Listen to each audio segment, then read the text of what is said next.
বিভিন্ন দেশের ওপর নতুন করে ট্রাম্প প্রশাসনের করারোপের ইস্যুতে আমেরিকায় বিকল্প বাজার হিসেবে বাংলাদেশকে প্রতিষ্ঠিত করতে চায় federation of Bangladeshi association in north America FOBANA.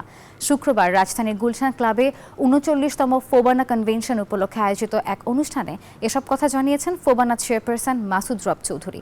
এ সময় তিনি অভিযোগ করেন, ব্যবসায়িক প্রতিদ্বন্দ্বী বিশ্বের বিভিন্ন রাষ্ট্র আমেরিকায় বাংলাদেশ নিয়ে নানান অপপ্রচার করে থাকে।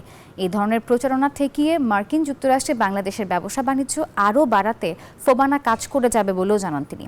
অভিবাসী ইস্যুতে ট্রাম্প প্রশাসনের পদক্ষেপ প্রসঙ্গে মাসুদ রব চৌধুরী জানিয়েছেন, বাংলাদেশ থেকে অভিবাসন প্রত্যাশীদের নিয়েও কাজ করছে ফোবানা।